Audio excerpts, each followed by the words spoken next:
Et à ce moment-là, pour connaître mon client d'âme, mon réflexe, plutôt que d'autres qui passaient du temps à faire des sites web, des trucs comme ça, moi j'ai passé du temps à être sur les réseaux, à questionner les gens, à poser des questions à mon client d'âme de qu'est-ce que tu veux, qu'est-ce que tu recherches, c'est quoi tes besoins, qu'est-ce qui t'empêche de dormir la nuit, qu'est-ce qui machin, plein de questions que j'ai posées à la personne pour savoir exactement qu'est-ce qu'elle veut.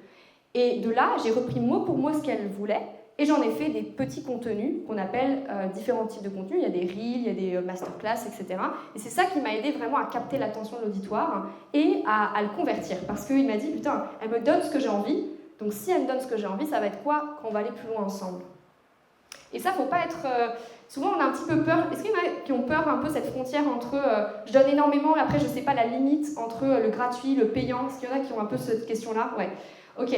En fait, ce que j'ai remarqué, c'est que plus vous donnez et plus vous recevez.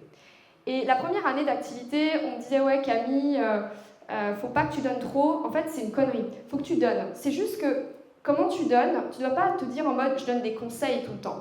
Il faut que tu varies ton contenu. Il faut que ton contenu, non seulement tu sois vu comme un expert, mais aussi il faut que tu te... Comment dire? Le contenu, c'est comme si, imaginons, tu fais un mini appel stratégique. C'est-à-dire que tu vas avoir une partie de l'appel. Par exemple, un petit contenu, ça va être, je vais commencer par les besoins de mon client d'âme, c'est-à-dire ses douleurs. C'est quoi ses douleurs? Et je vais faire un contenu là-dessus, un peu dans ma touche personnelle. Donc, par exemple, si on est comme Bruno, on aime bien être rigolo, on va faire un contenu un peu rigolo, tu vois, un peu fun, là-dessus sur les besoins de mon client. Par exemple, toi, tu es sur le côté gestion du stress et tout ça. Donc, tu peux faire un contenu très marrant sur le stress avec, je sais pas moi, une réplique de film en mode, quand tu es stressé, il y a ça qui se passe, et puis, je sais pas, il y a un mec Spider-Man qui débarque, je sais pas, il y a des trucs que tu peux créer qui sont très fun, tu vois. Et j'ai remarqué que les gens, ils aiment les trucs qui sortent un peu de l'ordinaire, qui sont originaux. Donc là, c'est qui mon client d'âme? De deux, c'est un sujet clivant. Aujourd'hui, ce qui marche le plus avec la visibilité, c'est la notion de... Il faut varier le contenu, et un contenu qui marche bien, c'est des sujets polémiques. À votre avis, pourquoi les magazines, ils utilisent toujours des sujets un peu polémiques? Donc pour ou contre l'IA, des trucs comme ça. Parce qu'en fait, c'est actuel, et les gens, ils s'impliquent de ça. Donc si vous ne parlez pas de sujets clivants, des sujets qui sont... vous donnez votre opinion sur votre thématique, bien évidemment, le but, c'est pas de sortir votre thématique, c'est dans votre thématique, des sujets clivants. Bah, du coup, les gens vont moins s'intéresser à vous parce que ce qu'ils veulent, quand ils achètent chez vous, c'est vous, en fait, une part de vous. Donc ils veulent vous connaître, ils veulent savoir qu'est-ce que vous pensez, en fait, des sujets qui sont actuels. Donc l'IA, toi, t'en penses quoi par rapport à ton sujet à toi? T'en penses quoi par rapport à, je sais pas, par exemple, il y en a qui vont parler de ça, des conflits, tout ce qui est géopolitique. On peut parler de différents sujets clivants. Après, c'est à vous de choisir votre sujet clivant. Mais il faut en parler parce que c'est ça qui va vous apporter une vraie visibilité aussi en ligne. Okay? La troisième chose, c'est apprendre quelque chose à ton client d'âme qui ne sait pas, ou une nouvelle réflexion sur un sujet qu'il sait déjà. Je vois trop de contenu, et j'en ai fait partie, de contenu basique, du style, c'est quoi les 3 clés pour avoir confiance en soi? Alors, premièrement, il faut, je sais pas, se répéter une affirmation. Deuxièmement, machin. Les gens, ils en ont marre, ça les blase en fait. Ils voient tellement de contenu similaire tout le temps qu'ils se disent, ok, c'est encore un énième coach qui me fait son truc à 2 balles. C'est désolé, mais c'est cash, mais c'est vraiment ce qui se passe. Donc, il faut que vous soyez novateur, il faut que vous soyez original, il faut constamment que vous remettiez en question. Et à l'avènement aujourd'hui de l'IA, vous devez encore plus faire fonctionner votre intelligence émotionnelle, pour le coup, et être vraiment original. Parce que, clairement, les sujets basiques, l'IA, elle les a, en fait. Donc c'est à vous d'être vraiment hyper original, et ce qui va vous permettre aussi, à mon sens, d'apporter quelque chose de nouveau, une nouvelle réflexion, c'est aussi d'être authentique. Est-ce que quelqu'un sait ce que ça veut dire être authentique? Parce qu'on a plusieurs définitions d'être authentique. Vas-y, vous pouvez parler comme ça à la limite, je sais pas, ou je vais venir comme ça. Ok, être authentique. Vas-y. Moi, être authentique, c'est être vrai, c'est-à-dire vibrer ce qu'on est à l'intérieur.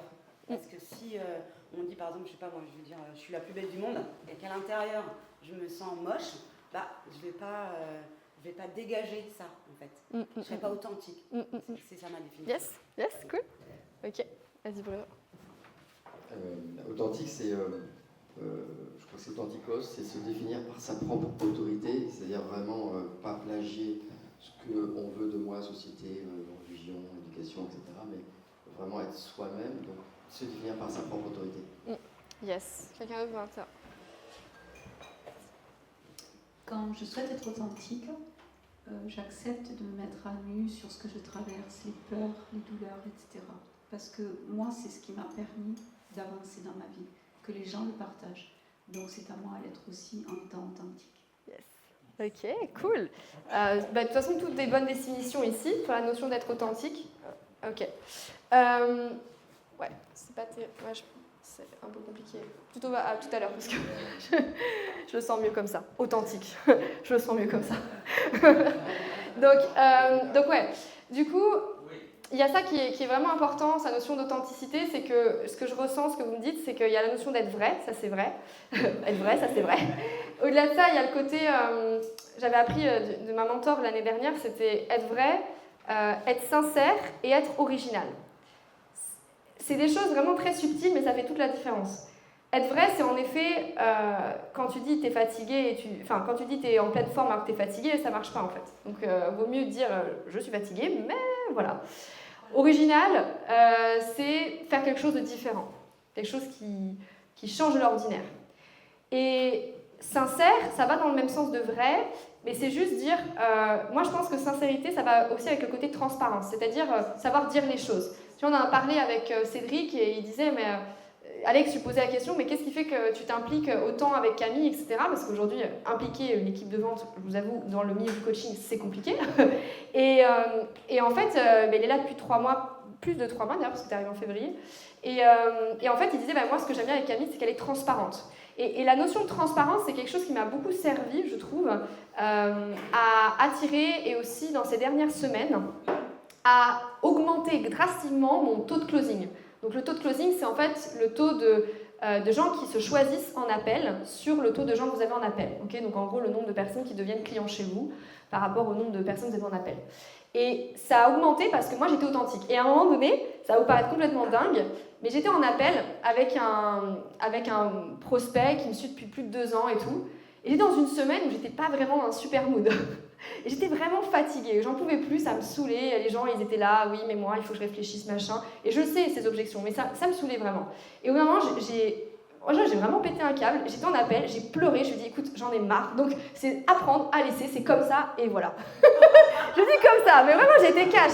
Et franchement j'étais même pas là pour vendre, j'étais vraiment là, j'en pouvais plus, j'ai dit tu sais quoi, moi ça fait 2 ans que tu me suis, donc cette offre elle est là, c'est apprendre ou à laisser, c'est à toi de jouer. Mais moi, je ne vais pas venir t'argumenter, non, c'est bon.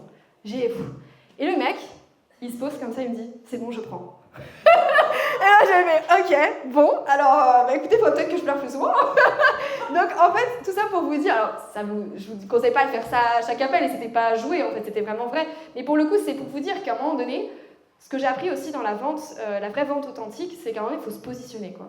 Et les gens, ils vont venir. Votre client d'âme, il va toujours venir. Le client qui n'est pas votre client d'âme, à un moment donné, c'est juste que c'est pas votre client d'âme, quoi, c'est tout. Il faut se positionner.